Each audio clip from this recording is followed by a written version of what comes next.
नमस्कार। आज हम मूडीज रेटिंग्स की एक काफ़ी दिलचस्प रिपोर्ट पर बात कर रहे हैं। जी। दुनिया भर में देखिए व्यापार को लेकर थोड़ी अनिश्चितता तो है ही, खासकर ये अमेरिका के टैरिफ वगैरह। बिल्कुल। और ये रिपोर्ट इसी पर है कि भाई इस माहौल में भारत की अर्थव्यवस्था वो कितनी मजबूत है।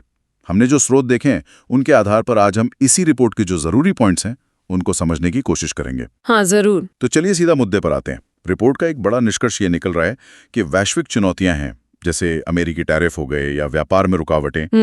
इनके बावजूद भारत जो है वो काफी हद तक इन बाहरी झटकों को झेलने के लिए मतलब एक अच्छी पोजीशन में है। चलिए इसको थोड़ा और खोलकर समझते हैं। बिल्कुल।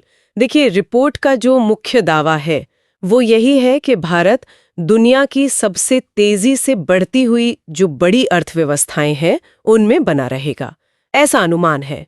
लेकिन हाँ, ये बात भी सही है कि मूडीज ने 2025 के लिए भारत की जो विकास दर है उसका अनुमान थोड़ा कम किया है। अच्छा, कितना कम किया है? पहले ये अनुमान 6.7% था और अब इसे घटाकर 6.3% कर दिया गया। ओह, तो 6.7 से 6.3, मतलब कटौती तो हुई है। हाँ, कटौती तो है। लेकिन फिर भी आप कह रही हैं कि मूडीज का रवैया या नजरिया सकारात्मक लग रहा है, ये कैसे? हाँ, देखिए यहीं पर बात थोड़ी दिलचस्प हो जाती है। इस कटौती के बावजूद ये जो 6.3% की अनुमानित विकास दर है, हाँ, ये दुनिया की जो 20 सबसे बड़ी अर्थव्यवस्थाओं का समूह है G20, उसमें अभी भी सबसे ज्यादा है। अच्छा, तो G20 में सबसे ज्यादा? जी हाँ। तो अगर हम तुलनात्मक रूप से देखें तो भारत अभी भी मतलब काफी आगे है। कटौती शायद वैश्विक मंदी और जो व्यापारिक तनाव है उनका थोड़ा असर दिखाती है, लेकिन भारत की जो अपनी अंदरूनी ताकत है वो इसे बाकियों से बेहतर स्थिति में रखती है। तो ये अंदरूनी ताकत क्या है फिर?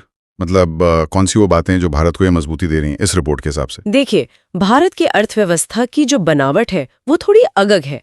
सबसे बड़ी बात जो रिपोर्ट हाईलाइट करती है वो है कि भारत निर्यात पर, खासकर सामान के निर्यात पर बहुत ज्यादा निर्भर नहीं है। अच्छा। अगर हम एशिया के दूसरे कई उभरते बाजारों से तुलना करें, वो देश जो अपनी फैक्ट्री में बने सामान को बाहर बेचकर ज्यादा तरक्की करते हैं, तो भारत का मॉडल उनसे अलग है। भारत की अर्थव्यवस्था का एक बड़ा हिस्सा घरेलू मांग पर चलता है, अंदरूनी खपत पर। तो कहने का मतलब है कि अगर अमेरिका किसी सामान पर टैरिफ लगा भी देता है तो भारत पर उसका असर उतना गहरा नहीं होगा। हाँ, बिल्कुल। जितना शायद किसी ऐसे देश पर हो जिसका पूरा जोर ही निर्यात पर टिका हो। एकदम सही, यही बात रिपोर्ट कह रही है। और इसके साथ एक और मजबूत पहलू जुड़ा है। वो क्या है? वो है भारत का सेवा क्षेत्र, मतलब सर्विसेज सेक्टर। IT सर्विसेज हैं, बिजनेस प्रोसेस आउटसोर्सिंग है और भी बहुत कुछ। ये सेक्टर काफी बड़ा है, मजबूत है। और अच्छी बात यह है कि अमेरिका के जो टैरिफ अभी चर्चा में है ना, हाँ। वो ज्यादातर सामान पर लगते हैं, गुड्स पर। सेवाओं पर उनका सीधा असर कम होता है। तो ये सेवा क्षेत्र जो है वो एक तरह से आप कह सकती हैं कि कवच का काम करता है, एक कुशन जैसा। बिल्कुल। तो ये दोनों चीजें मिलकर सामान के निर्यात पर कम निर्भरता और मजबूत सेवा क्षेत्र, ये भारत को एक खास किस्म का लचीलापन देती है, रेजिलियंस। ठीक है, ये तो मजबूती की बात हुई, ये पहलू समझ में आता है। लेकिन ऐसा तो नहीं हो सकता कि कोई असर ही ना हो, है ना? नहीं नहीं, बिल्कुल नहीं। मूडीज ने जरूर कुछ ऐसे खास सेक्टर्स की पहचान की होगी जिन पर इन टैरिफ्स का या फिर वैश्विक सुस्ती का ज्यादा खतरा हो सकता है। हाँ, बिल्कुल। रिपोर्ट में साफ तौर पर कुछ क्षेत्रों का जिक्र है जिन पर असर ज्यादा पड़ सकता है। इनमें शामिल है एक तो रत्न और आभूषण, मतलब जेम्स एंड ज्वेलरी। अच्छा। दूसरा चिकित्सा उपकरण यानी मेडिकल डिवाइसेस। और तीसरा कपड़ा उद्योग, टेक्सटाइल्स। मूडीज का मानना है कि अगर अमेरिका टैरिफ बढ़ाता है या मान लीजिए वैश्विक मांग कम होती है तो इन सेक्टरों को ज्यादा मुश्किल हो सकती है, शायद इसलिए कि इनका निर्यात का हिस्सा हो सकता है अमेरिका को ज्यादा हो। तो ये संभावित जोखिम है जिन पर नजर रखने की जरूरत है। सही। तो ये तो हुए व्यापारिक और सेक्टोरल जोखिम। इनके अलावा क्या रिपोर्ट में किसी और तरह के मतलब बड़े जोखिम का भी जिक्र है, जैसे भू राजनीतिक माहौल का? हाँ, उस पर भी संक्षिप्त में बात की है रिपोर्ट ने। खासकर भारत पाकिस्तान के बीच जो तनाव रहता है उसका जिक्र है। क्या कहा है उस पर? मूडीज का आकलन ये है कि देखिए, अगर तनाव बढ़ता है तो उसका नकारात्मक असर तो दोनों देशों की अर्थव्यवस्थाओं पर पड़ेगा, जाहिर है। लेकिन पाकिस्तान की अर्थव्यवस्था पर इसका बोझ भारत की तुलना में कहीं ज्यादा भारी पड़ेगा।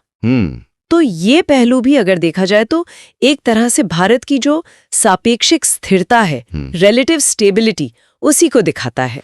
ठीक है, तो अगर हम पूरी तस्वीर को समेटें, मूडीज ने विकास दर का अनुमान थोड़ा घटाया है, वो ठीक है। हाँ कुछ सेक्टरों के लिए जोखिम भी बताए हैं, जी लेकिन कुल मिलाकर उनका नजरिया भारत को लेकर काफी सकारात्मक है। जी, और इसकी मुख्य वजह भारत की अपनी खास आर्थिक बनावट है। एकदम सही। मतलब घरेलू मांग पर जोर, हाँ, निर्यात पर कम निर्भरता और एक मजबूत सेवा क्षेत्र, यही चीजें इसे बाहरी झटकों से काफी हद तक बचा रही हैं। बिल्कुल, निचोड़ यही है, जैसा आपने कहा, कि वैश्विक व्यापार में जो उथल-पुथल है, खासकर सामान के व्यापार में, उससे भारत को उतना नुकसान नहीं पहुंचेगा शायद जितना कई दूसरी अर्थव्यवस्थाओं को पहुंच सकता है। इसकी कम निर्यात निर्भरता और सेवाओं की जो ताकत है, वो इसे एक अच्छा खासा कुशन या गद्दी आप कह सकती हैं, वो मुहैया कराते हैं। ये बात तो समझ आती है कि बाहरी झटकों को झेलने में भारत शायद दूसरों से बेहतर स्थिति में है। पर इससे एक सवाल और दिमाग में आता है जाते जाते। जी, अगर भारत बाहरी मोर्चे पर इतना लचीला है, तो फिर आगे बढ़ते हुए देश के अंदर के कौन से आर्थिक कारक या कौन से पहलू हो सकते हैं जो भारत के विकास की कहानी में अगली बड़ी चुनौती बने, या शायद अगला बड़ा अवसर? इस पर भी सोचना जरूरी होगा, है ना?